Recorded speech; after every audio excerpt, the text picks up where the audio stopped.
Ladies and gentlemen, welcome back into another episode of The Buster Show. Today, we have a legend in the game of photography and in the game of basketball. My friend, Nathaniel Butler, welcome to the show. Thanks, man. Thanks for having me. Of course. So I think a great place to start off, and I always love hearing people's beginning stories. So how did you go from, I assume you loved photography to Right. doing what you do? You know what? It's a great question. I grew up, I loved basketball. As a kid, like we all have our stories. Then I went to St. John's in early 80s.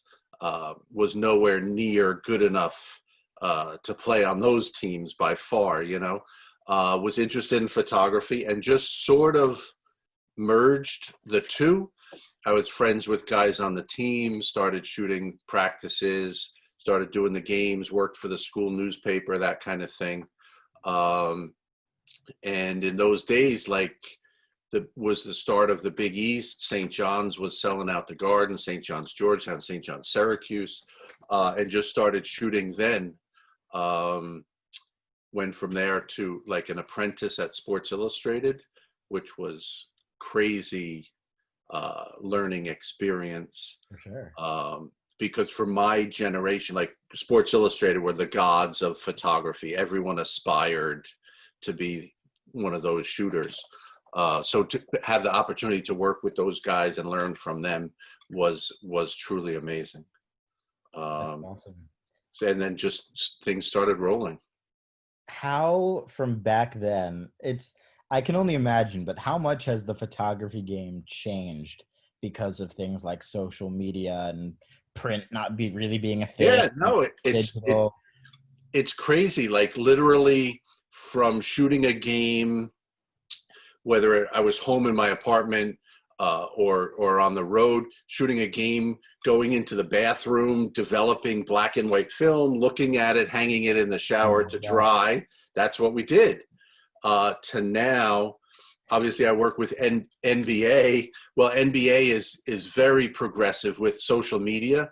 When I'm in a game, hit the button on the camera, and you know how people say, oh, they go to Secaucus for the review, for replays? Well, we have a whole staff of editors in Secaucus. I hit the button on the camera.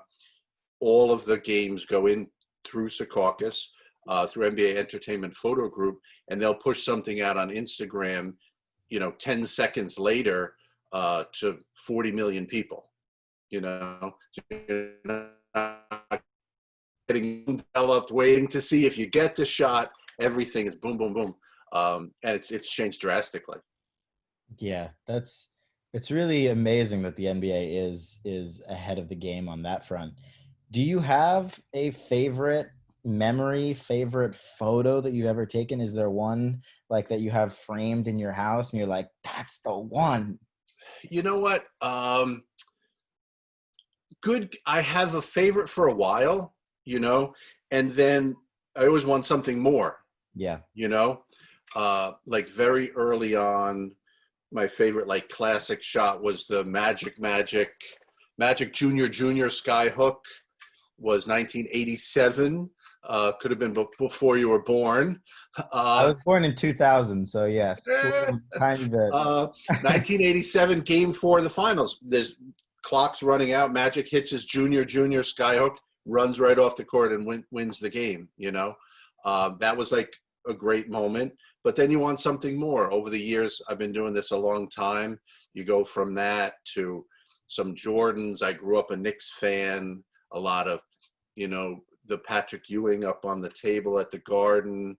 Now it's like LeBron, KD, Kyrie's, game 7 game winner. So you're always trying for the next great shot. How do you think about like when you're on the court? I imagine it's very similar to being like an NBA referee in the sense of you all like there's a certain spot that you have to be in and you got to race there. Right. Do you have like a playbook? How does it work? You know what? It's the where we sit, it's not like football where you can actually run up and down the sideline during a game. Yeah. NBA, you are stationary, which is both good and bad, you know. But you're sitting there, it's very tight. There's, the players and refs in front of you. There's people behind you that pay a lot of money for those seats behind you. You're trying to make yourself as small as possible and just sort of bob and weave around the players, around the action, around the refs. But NBA, as you know, are the craziest athletes. They don't have a football helmet on. They don't have a hockey face shield. They have crazy, they're athletic freaks. So it does lend itself to beautiful photography in that regard, because you're right there, and it's just been a fun ride for me. That's awesome. Watching MJ's documentary. I'm rewatching it for the second time now. Right. Because I think it just came onto Netflix in the States. Yep. But, did you, like, watching that, were you taken right back to kind of those days, or? Yeah, 100%. It was very cool for me to watch it because I have two 20-something boys. So it was cool for me personally to relive those moments with them. And, similar to the athletes themselves, when you're in the moment, like, it's all about the work. You don't get a do-over if you miss a shot or something happens. So it's very intense. You're very focused. And then it is fun to take a step back and then look at it, years later.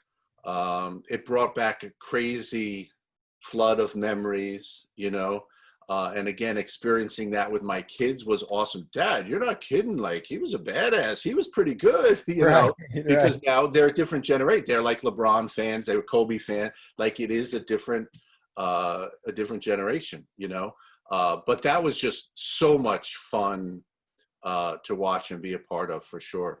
So you're somebody who's very interestingly qualified to answer my next question.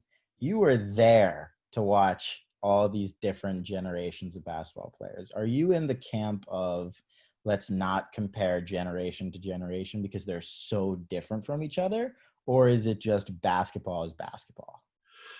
You know what? A little of both. Like, I think these guys are so transcendent with their abilities that if you're that good, LeBron would be a beast in any era. Yeah. You know what I mean? Like, MJ would. Other people would. Like, if you're that good, you transcend your era. Totally. Changed and things, obviously, NBA in particular is less physical, blah, blah, blah. But there's also different things, MJ was a pretty private guy. In the era of social media now, would he be doing better, or would he like tune things out and not be as into it? I love the mental aspect of things, and you realize the guys that go from here to here are the ones that are so tough mentally, in my opinion. And that's what separates them from the rest of the pack. But I do think, and without being an old head, I think in any business, you need to have respect for the people that came before you. There was a Twitter thing the other day, like, who was better, Larry Bird or D Wade? Love D Wade. Bird was Bird. You know what I mean? Kareem gets slept on a lot for how good he was. You have to have respect for all of the people that came before you. Totally. And I think it's, just like where all this noise is coming from is social media, right? And social media is predominantly younger, especially the people that are talking on social media are very young. So by nature, they're going to be biased towards the people that they grew up watching. Granted, I'm biased towards LeBron. I never saw a full Michael Jordan game in my life. That wasn't a replay. By the way, LeBron is pretty damn good. Like, you could have that argument from now to the end of time, and LeBron's not done. No, he's not. He's probably going to win in the bubble. I mean, I'm not trying to. And by the way, I referenced like the mental toughness before. Yeah. Like people are talking about the bubble now. Oh, it's an asterisk, blah, blah. I It's think better. it should be an 100%. asterisk because it's more difficult. 100%. I And agree. people don't, all these guys, and like they're creatures of habit. You have your season, you have your schedule, boom, boom, boom. This is going to be ridiculously difficult for these guys, and it's all about the mental zoning in, getting in.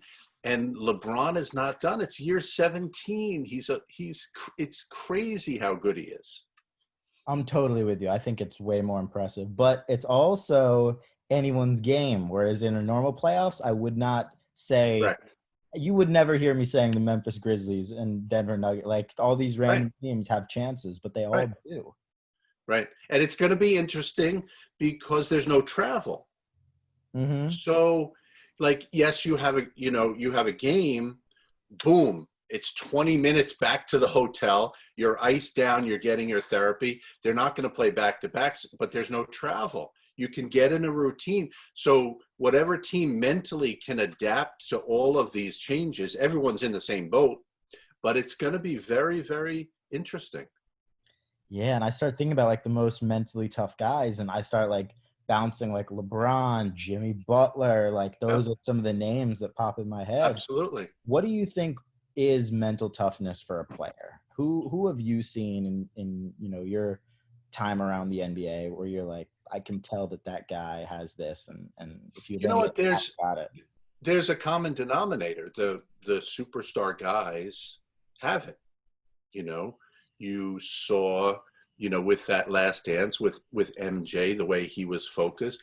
LeBron is like that. It's cool to me to see some of these younger guys. I don't know him. I haven't seen him a lot. It seems like Ja Morant has that certain, besides his talent, I'm just talking about a little bit of edge. It is a little bit of cockiness, but that's what makes them who they are. You want to take the last shot. That kind of belief in yourself. They put the time in. I think Kawhi is a sleeper like that, just because of his personality. He was like a little like Tim Duncan, like Mhm. that. So just look at their track record. You Maybe know, he the learned re- it from Tim.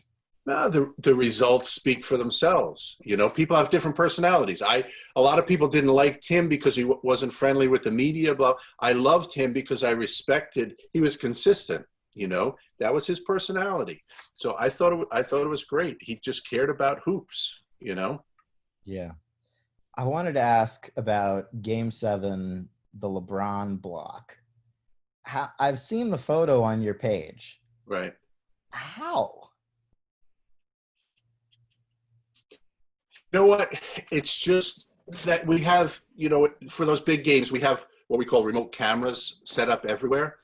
And we get, when we're shooting, we use strobe. So it's not on a motor. So I get one, it's literally the shutter's at 250. The lights are at 800th of a second. Like you get one shot at it. And I have him in the background, ready for the block. I actually was a little pissed because if you watch the replay, I've seen it a million times. Iguodala kind of bobbled the ball a little bit. If he didn't bobble it, LeBron still would have blocked it, but it would have been a better photo because he would have been a little outstretched and LeBron just pinning it on the, but you literally have one shot at it. That sequence of the block and then Kyrie's three was one of the craziest because Steph was all over him. I have that picture, and you can't even see Kyrie. You see his hands and the ball just like that, and it was one of the craziest shots. It's Game 7. It's not a preseason game, Right. And those moments, I live for that stuff. It's so Oh, exciting. and not just any Game 7 in the NBA Finals. It was LeBron's Cleveland title, which Right, is, I don't even know if there's an equivalent title in history as far as like importance for a player. right. No, he put it all on the line. He could have stayed in Miami many more years. He wanted to go back home, and then he won. It's like, the whole down 3-1 thing is the whole nother, Yeah. adds another dimension to it. But those moments we live for. I love every second of it. what's it like being courtside for those games? I mean, if you had to pay for the seats that you've been in every single game over Right. all these years, you would have had to have been a billionaire. Uh, you know what? Like I said earlier, very fortunate to have been doing it a long time, and I still love it. I get jazzed up. Uh, those seats in Golden State were going for crazy money, a little like Silicon Valley, San Fran money Yeah. being paid for those seats. I just love it, and it's hard because you have to be in the moment, but you can't get distracted. You get one shot at it. You're aware of the clock, you're aware of the score, you're aware of if a team has a timeout left, all those More things. aware than J.R. Smith at times. Um, Dude, I couldn't believe it. I was like, what is he doing? And I thought I was wrong, you know, because I thought I had the wrong score. It was one of the craziest. I think that LeBron let it go because now he's on the Lakers. But I one love JR. He's such a un, good player. It's just one mistake. you know what, he made a mistake. But then again, what people forget is he got that offensive rebound. Right. No, it was a crazy board. You're right. But then just dribbling out, I was like, what's going on? No one knew, and he just lost himself in the moment. It happens. But it was crazy. That was game one, right? Yeah. So things take a turn. If they had stolen, I want to say that was game one. If they had stolen that game, Yeah. the series takes a whole nother Totally look. different. LeBron hurt his hand after that because he punched the chalkboard in the locker room. He was pissed, Forgot about rightfully that. so. Right. So it takes and then, by the way, on these off days, they're answering the questions for that. It could have been they steal game one, and then the Warriors are answering questions. Oh, first game, you gave up home court advantage. The pendulum can swing very quickly from one game to the It's next. all momentum based, isn't it? Correct. Yep. Yeah, that's super interesting. How would you compare a LeBron finals to a Jordan finals in terms of like atmosphere? You know what, the difference now is, and you referenced this earlier with social media and coverage now, like the atmosphere, even way back 80s Celtics, Lakers, when you're in the arena, was absolutely crazy. MJ, old Chicago Stadium, then United Center. When you're in that, totally crazy. But now you can feel it. It's crazy, not just in the arena. It's crazy everywhere. You know what I mean? Because a finals game is televised in 230 different countries. It's this, that, and so the build up and the crescendo, you feel all of that hype and excitement, just not physically there. You feel it everywhere. So it's grown like crazy. It's so interesting, and it's now too like because the NBA platform is so big, you have guys on the bench who have millions of followers on social media. Right. Right. Whereas I can't imagine that like as great as like the Tony Kukocs of the world were, like, and everybody knew who he was. There wasn't that same relationship with fans. Correct. And the NBA guys are such good guys, and they engage the fans. And you know what? It's cool because even with all the stuff that's going on now, the NBA is at the forefront of putting their players out there. Mm-hmm. And the guys are good guys. They're intelligent guys. They have a common goal within the NBA, but they also have other business interests going on. They're smart, savvy guys. But it's different. 1986, I want to say, the NBA Finals was Philly Lakers, and it was on tape delay. So crazy. Like after the 11 o'clock news at 11:30, the game was on. So there were people theoretically betting on a game that they couldn't even watch live. Yes. Now you're doing it depending on where you live. You're betting during the game on your phone. That's a whole nother thing. Or You're investing in sports cards of the players. Now you're talking, right? Talk to me about what you have behind you. The Shaq full sheet. What is that? You know what? This is cool. Like I was always into cards, and I have the old story of, the Mickey Mantle card taped to my bedroom, and you rip the tape off, and half the tape comes Oh my off. God. It's not my mother or grandmother throwing the box out. It's me having the cards, taping them up. A guy getting traded, so I took the magic marker and wrote over the card that, Willie Mays went to the Mets. Whoever thought Willie Mays would play for the Mets? Literally crazy. But then with NBA, this is an uncut sheet, which I think is cool. Super cool. It's Shaq rookie cards. Whoa. So they're all his rookie cards, and it's an uncut sheet. And we did a little promotional thing, and he signed it for me. I don't have a lot Cool. of, but it's just sort of, very cool to me.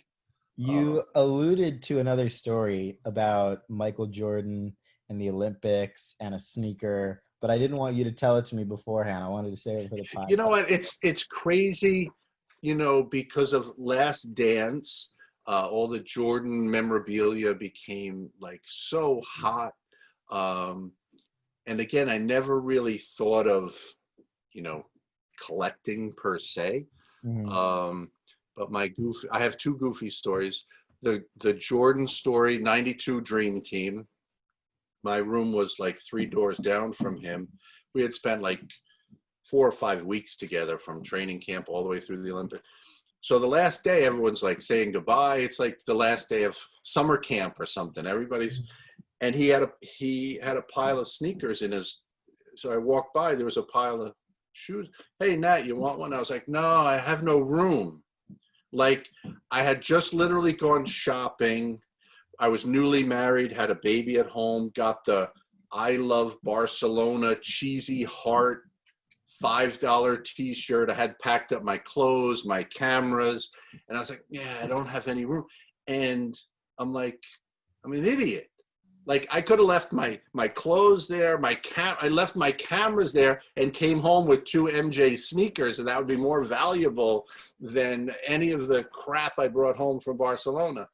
And it's just kind of funny, but I never thought of it like that. Who knew, right? But hey, I think honestly, anyone who has those sneakers now would trade it for the relationship that you had with MJ. Well, like he was always good to all of us at NBA.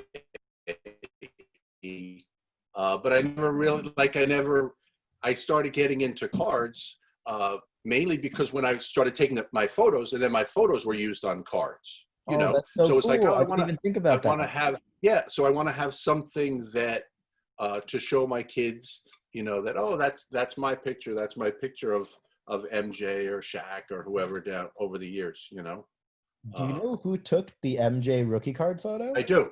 It's another NBA photographer. His name was Norrin Trotman. It was not mine. And I have, hold on. I pulled some stuff out. I have. So, but hold on. I didn't know until recently. This is, It's you a get a little reprint, reflect. or what is it? Well, I have to get it checked because I didn't even know until recently there's a reprint, Yes. and supposedly very difficult almost to tell what's what. So how did you get it? I don't remember, to be totally honest. I used to open up packs. I have, like, from back in the day before I got, boxes of things. I used to go to the store like everybody else and open up packs. But there's no way if you did that in the 80s, right? Because the reprint didn't come out till the mid 90s and Right, 2000s. right. So if you were doing that in the 80s, it has to be real. I don't. What do you say? You don't want to count the chickens before they hatch? I don't know. I have. Thankfully, it's been in the the case the entire time. Whether it's a reprint or real, that would be pretty awesome for me. You know, Yeah. I genuinely don't know. There was a LeBron one last week that sold at auction, like for, 1.8. I was like, what? The Yeah. Mike Trout card is up now, It's the you first know? thing in the rookie card super Um, factor. Yeah. and I don't, because originally, like, I was collecting like this of LeBron, and it wasn't even, I don't know if you That's a could, nice card. you know what? Because I was basing it on the photo. You know Yeah. what I'm saying? Like, I don't know, like we have back in the day, you know, I have like, this was cool because the skybox design, and that's my picture of him. Like I would Oh, get, that's so cool. but, and like, this is Upper Deck is my, of it, I would get the, base Uh, it on the photo, but not knowing like Values or whatever. the value, or this series is different from that series. And I'm not savvy enough to know that. I literally was just basing it on the photo, you know. That's Um, pretty incredible. and it's like I don't want to. This is a MJ, like his first um, championship. So to me, that's a crazy moment in NBA history, like him hugging the trophy. Everyone's seen the Yeah. picture. So this skybox. So how much is that? I have no. It to me as a fan, that should be worth a lot of money. It's his first. He's hugging the trophy. It's his first championship, 91. You know. Yeah, but Oh no. it's all just based on condition and scarcity. Right. Very scarce. Upper Deck. Nathaniel Butler Whoa. card. That's cool. Wow. um, when Upper Deck first got the NBA license, they did a series on like the behind the scenes, like who the photos that go on the cards and stuff, and they made us a bunch of cards. So very rare because there's only a couple of those. Wow. That's super cool. That's that's fun. You got to do a signed version. Yeah, right. But it's fun. Like I'm a fan. You know, at the end of the day, I'm a fan. And like I said, that just started and grew out of, you know, things of my pictures being on the, whether it's Fleer, Tops, Upper Deck, Skybox was cool at the time, you know. That's So so cool that your photos are on cards. right now, what is your favorite cards?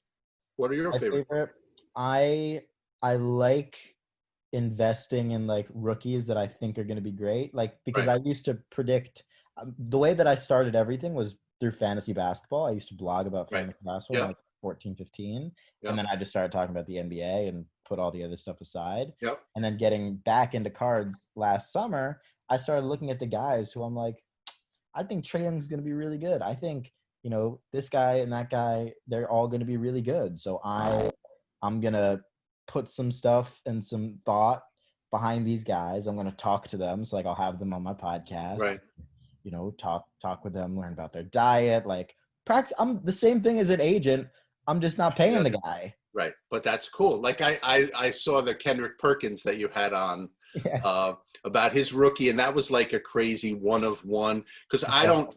I don't think I have um, any of the, a lot of the signed, or you know, Mm, a couple. I do have a couple of the jersey, you know, the little patches and stuff. Again, because they're cool. yeah. Um, but I thought the Perk one was cool. Someone paid a lot of money for his one Big of one fan. rookie. Crazy. You know. But yeah, I am a big fan of like of thinking a player is underrated and then he goes on to do amazing things. But also I love like some of the nice old graded stuff like Kobe rookies and Right. old LeBron stuff. And it's Right. really incredible how the market has reacted to some of that stuff because and I wish I had bought them, but I didn't. Right. A LeBron Chrome rookie PSA 10, which is the highest grade, Right. was $1,000 last summer. Now you can't find one for under 13,000, It's crazy. and that's in 1 year. And I guess I would have a hard time like getting rid of it. Of course. Like we all could use more money. Like, don't get me wrong, but like if you're starting out and doing it for fun and because you're a fan, like the money is not really what motivates you. you know? 100%. And that's what's so Um, great about the hobby. right. Now, I have a question for you that maybe you can answer, because oftentimes, and I have gotten screwed by it, I have boxes that I didn't open, right? Because you always just buy a box of, whatever year it was, but then I don't even know who it was. We opened with the boys during the pandemic, and they used to have those redemption cards, but Oh those are yeah, no longer fire. valid. Yeah. So I was like, oh, I guess we should have opened that, 10 years ago or something. What Um, product was it? I want to say that particular one was Topps, maybe, and then now Topps doesn't have, like, oh, this card you could trade in for the number 4 pick and get whatever, or get that, and you have basically just a redemption type card, Got it.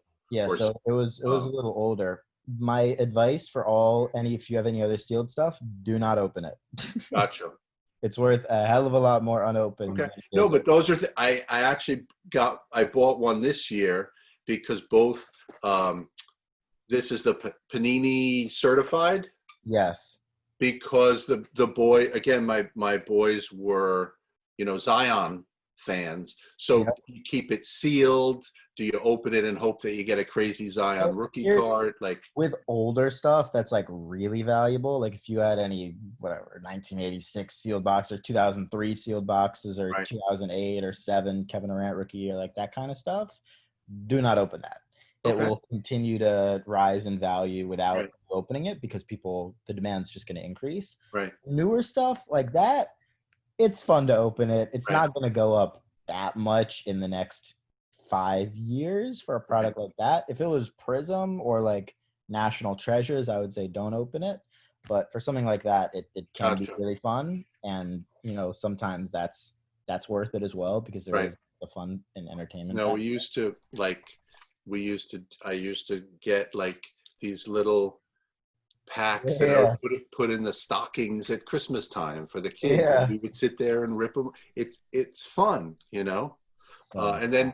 then in those days, and I don't know what the Bible is now. In those days, it was Beckett Still magazine. Beckett. Yeah, it's It still still Beckett. is. But Okay, it's really eBay now. gotcha. Like eBay sold listings is how people Right. see what like the market is whatever somebody's willing to pay, like anything. Makes sense. It could be up here, but until someone's paying, you look at a sold And something. it's literally as crazy as Bull, his rookie cards 1 week ago were like $5. Right. Now they're 50. It's awesome. He played one scrimmage and kicked ass in one scrimmage. One scrimmage against the Brooklyn Nets, who Right. have nobody. My guys. I know. I love the Nets too. And I hope Karras drops 50 a game, but you know. Right. It's so funny. Like, and yeah, but it's cool to me to see the younger guys. Like, it's cool that they're into it. Everybody has a different way of getting into it. But you were like, we're at the end of the day, we're all fans. And I have, like, when I was a kid, it was Walt Frazier was my guy, Pete Maravich. I have a couple of Pete Maravich cards, not Nice. because of money or anything. I would buy them in the store for 50 cents, or in a box or something. It was 50 cents because I loved Pete Maravich, you know? Wow. So that's cool to me. I still like it. Yeah, there a lot of people are pushing vintage as an investment right now because basketball is, much more socially relevant right now than baseball. Right. And the way that baseball vintage is, where you have cards like I had a guest on my sports card show who had a Honus Wagner, Yeah. 1906, Right. $4 million card. There one day will be a Wilt Chamberlain, Bill Russell in like 30, 40, 50 years. Right. That's worth what that is because the history of our league will be at the same point as the history of that league is now. Right. Yeah, that's remarkable. No, I grew up collecting, like I said, baseball cards. And then it's such fond memories. Like, Yeah. my parents bribed me on Sunday, if I was good and went to church and I was sat quietly on the way home from church, I would get a pack of cards with the gum in it, and I would open it up and have cards. Like this crazy story, but that's totally true story. Whatever a pack cost in those days, I don't even know, 25 cents, 50 cents, I have no idea. But if I was good in church, I would get a pack of cards on the way home, you know? That's the best. And you know what's so funny too? It's like there are a couple things, but I feel and I've interacted with a lot of people on the subject, but anybody that was into sports cards is just like a nice person. It's something about it. I don't know what it Right. is. I've never thought about it like that before, but like every single person that is interested in that kind of a hobby is Interesting. by nature nice. Right.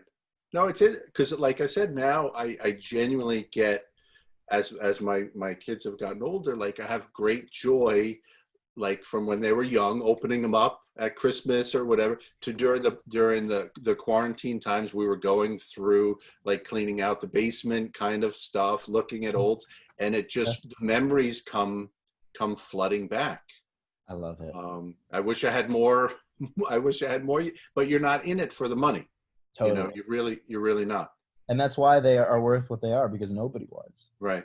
You know, Right. it's all like if nobody's mom threw out their cards, they wouldn't be worth anything. Right. Right. Or So they didn't tape the Willie Mays to the wall and the mantle. yeah, like Oh well. Oh well. my version of that is like Pokemon cards. Okay. I found all of my old Pokemon and they were all in terrible condition. Right.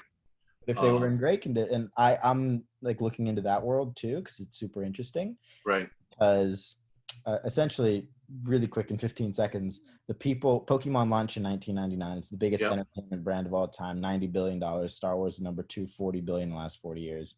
Pokemon, kids that collected Pokemon growing up are just about to enter their financial prime. So they're all going to be going back to get their Right. nostalgia fix, and that's Right. going to drive the prices up. So that's why I'm into Pokemon. But if the stuff that I found from my childhood was in great condition, oh my goodness. Right. We used to play with the card. Well, then we Of talk course. about back in the day, flipping them, or way back, you Yeah. would put the cards in the spokes of your bicycle. What? That was the cool, like, you know, the spokes of the wheel on your bike, you would have a card and put it in there, and as you rode, the cards were in the spoke. That was, you were I cool didn't know that. That's cool. like, you know. But my guys were into Pokemon. Hopefully we have some of those lying around somewhere. Definitely look for that um, one. but it's crazy, like I read somewhere last week, there was like a was it a Mario Kart like video game that was still in the box that was worth a lot of money. I'm Our, sure. you know, those got beat up. We played it and we used them, you know. uh Yeah. so it's fun. No, I'm sure. Is there anything left that you want to see? Do you want to, like, if you could have anything happen in an NBA game that you're courtside taking photos of, like, do you want to see somebody score 100 again? Do you want to see, like, what gets you excited when you think about something happening? Do you want to see like a crazy underdog win? What do you want to see? You know, great question. Like I've seen so much over the years. We can see a Nets title with KD and Kyrie. Parade in Brooklyn would be kind of fun, Yeah, right? that would be fun. Like I said, I grew up a Knicks fan. I'm now a little more of a Brooklyn fan just because I'm tighter with those guys. But that would be pretty fun. Seeing LeBron make a run this year, like certainly the pieces are there. I Mhm. think with AD, and I think Kuz is still a little bit of a sleeper. Like he's going to bust out a little bit. Clippers will make a little noise. Who knows? You know. So yeah, I'm just sort of along for the ride, and fortunate to be able to document things. I head down to the Orlando bubble when playoffs start. So I'm home. Wow, that's cool. I'm home for another like 10 days, 2 weeks ish, and I'm anxious to get going, my wife was like, "Really? You're watching an NBA scrimmage on TV?" And I'm like, "Yeah, come on, I'm ready to go." So that's gonna be fun for me. That's gonna be super cool. Do you have to quarantine for like 7 days before you can even like? Yeah, thankfully things appear to be going very well. Again, being associated with the NBA, like, has been an honor all these years. Like they have top-notch people across the board. If they're not top-notch, they go search out the top-notch people. And so far, everything is going well with their different protocols and things. So yeah, we'll be a part of that. We quarantine at home for a bit. Go to Orlando. You're locked down for 7 days. Could be 10 days. I think 7. There's a whole protocol that we follow. Crazy. And hopefully that all continues. Who in the NBA today do you look at and you're like, people don't appreciate him for what he's worth? Like somebody who, in your opinion, is underrated in today's game? You know what? It's like they're good. Like, I remember years ago, Scott Brooks, who is now the coach, like, he was a 10th man, 12th man. I was at some event and kids were talking shit to him, and they were like, "Okay, here." He gives them the ball. We'll play to 11. He gives the kid the ball. The kid goes up for a shot. He strips the ball from him, makes 11 in a row, hands him the ball. Guys that see the WNBA player, "Oh, I'm better than so-and-so." You're out of your mind. These people are so good. These women in the W are so talented. There's so much talent, and it's just a little bit taken for granted because the superstars are up here. There's then these guys, the guys at the end of the bench, the guys in the G League are superstars from their high school or college or whatever, Superstars, yeah. You can't sleep on anyone. And it's just, I love those stories of the guys, working their way up. For me, like I said, I'm a Nets fan. I saw Spencer Dinwiddie in the G League for a couple of years. Yeah. Give him props. He worked. He's a beast. Like, his talent, his confidence. You're in the right situation with teammates, coaches, whatever. I saw Kyrie. I live in Jersey. I saw Kyrie in high school, and I was like, "Oh, he's pretty good. I don't know if he'll live up to the hype." He put a lot of work in. It doesn't just happen overnight. When he was at Duke, he got hurt, whatever. He put work in. He's still putting work. He has the sickest. I was a huge Iverson fan. I love AI. Kyrie has the sickest handles I've ever seen. That doesn't just happen. They put work in. All these guys, you see those pictures of LeBron working out. He's in year 17. It's crazy. They put time in. I'm happy for them. You put the work in and you get the results. Whether it's a guy like Spencer, who was in G League, with kicking around Chicago, Detroit, G League, gets an opportunity with the Nets. He's obviously a very cerebral, very smart guy. This is his opportunity. Boom. He takes advantage. A guy like Kyrie, who got hurt. He's always small. He's a number 1 pick in the draft. He played 9 or 10 games at Duke, but ever since then, he's busting his ass. When he's healthy, like, you can't stop him. But him and KD, I'm so intrigued by to see them next year. Like, as a fan, I want to see it. KD was out when he was on the Warriors. He was out. He was hurt. He came back in the NBA Finals. People have no idea prior to him then tearing his Achilles. That first quarter, he was unstoppable. He hadn't played in a month of the NBA Final. The guy gets buckets. Like, that's what he does. So those storylines always intrigue. I want the good stories. And that's gonna be something that I'm gonna be watching for a while. 100%. Now, my last question here: if you could go back and give yourself one piece of advice, just getting started taking photos for the NBA, what piece of advice would that be? Collect sneakers when the guys throw them out. No. You know what? It's hard. I would probably, because I get pretty intense. I think the first time I met you was at a game. Maybe Vic introduced us, and it's like, it's cool, but I'm focused on the game. I don't want people thinking like I'm standoffish, but I Yeah. can't really talk. I'm at work kind of thing. So maybe for me over the broad spectrum of the career is to uh, perhaps slow down and enjoy the moment a little more, you know. But it's a very intense environment that we're in. It's very competitive, and it's also intense with you. You're at work. Other people are at the game having a beer, can talk. I can't really talk, but maybe after the game, when all's said and done and the work is done, to to just enjoy the moment a little more. And that's probably an age thing too, as you get older, to just sort of soak it in and enjoy those moments a little more. Well, I love it, man. And I'm sure you're gonna have a blast in Orlando too. That's good. That's once in You a know what? lifetime. I'm looking forward to it, and like we said earlier, I think the players have been very receptive, and it's going to be interesting once the scrimmages now are going on. They're getting so much attention. The games and playoffs. It's going to be an awesome time for the next few weeks for sure. Totally. All right, everybody listening, you have to go follow at Natly, Natly photo on Instagram to see all of this man's incredible photos. My friend, thank you for coming on. Thanks, I appreciate it. Thanks for having me, and keep up the good work because I'm a big fan, and I love listening to your pod and following your stuff as well. So Thank you. thank you, man. All right, sweet. Without any further ado, I'll see you guys next time. Peace. You got it. Thanks. Awesome.